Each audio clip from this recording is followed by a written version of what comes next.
Hello, ladies and gentlemen. My name is Zane Olsen, and I will be teaching you today how to sneak out of your house. First off, we will be going over two different scenarios. One being you have a car or you don't have cars. So let's head into some background information to discuss our story about sneaking out of our house. You're sitting at home one night, and it's a lovely night. You know, it's getting later in the night. Your parents are getting tired, and you suddenly get the craving for McDonald's. Now, McDonald's is your favorite restaurant, and you really want it. But it's past your curfew, and your parents hate you, absolutely hate you going out past this time. So you decide that you're going to sneak out of your house without your parents knowing to go get your McDonald's. Let's head into our first scenario.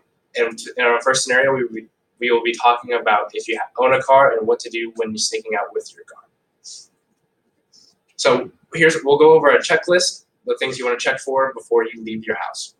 First being, you want to check to make sure that your parents are asleep. If your parents are not asleep, it's a no-go. You're definitely getting caught.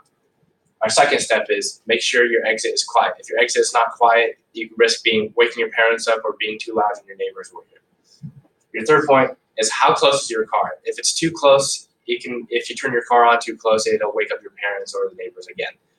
And then our fourth one to look out for is how loud is your car. So it determines also if you can turn it on, how close you can turn your car on.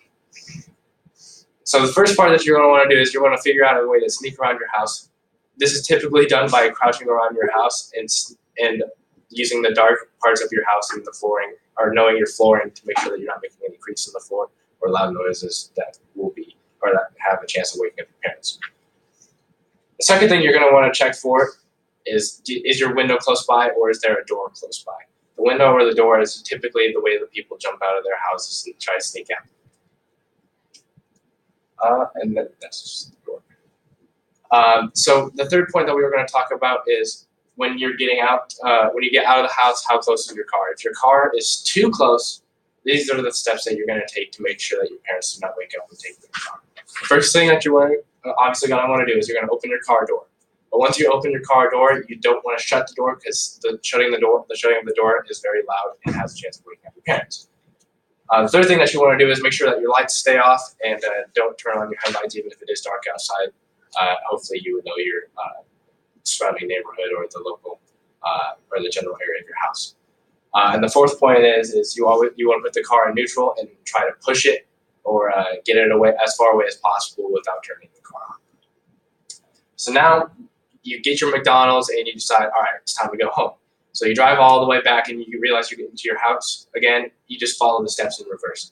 So you put your car in neutral. You keep the door, or you don't have to worry about keeping the door open at this point because you're already coming back, so your door should be closed. But once you put your car in neutral, at some point you're eventually going to have to get out of the car. And once you get out of the car, you have to push the car back to the general area of where it was. When you're shutting the door, typically shutting doors, you can shut the door, but it won't close all the way. But if you pull the handle, it usually is quieter. So when you're doing that, it typically helps with being quiet. And then follow the same process into getting into your house either through the window or through the door and sneak back to your room. Now we'll go to our second scenario, which is without a car. It is very similar to having a car, but it's a little bit different. It has its own pros and cons. So the checklist again is make sure your parents are asleep. You always want to make sure that your exit is quiet. And here's the different part is you want to worry about how far your destination is because you're walking, you don't have a car, you have to worry about that time because, you know, if your parents are like mine, my parents come in and check on me all the time. So you want to make sure that your destination is close so you're not taking up too much time. And the fourth thing to worry about is can you get back in quietly, which kind of goes both ways as well. So again, you're going to want to sneak around your house, you know, typically crouching, trying to make as little noise as possible, make sure your parents are asleep. And then here are the two differences of having a car and not having a car. Again, you have to worry about that destination. So when you're walking to your destination, so in this case McDonald's, you typically want to stick to the dark areas of the night, just in case your parents have any friends out, or so you don't get spotted and you're in those dark places and it's really hard to see your face. Going back home is the same process, except you just don't have to worry about the car, the whole car situation. Now let's talk about the benefits of being able to do this.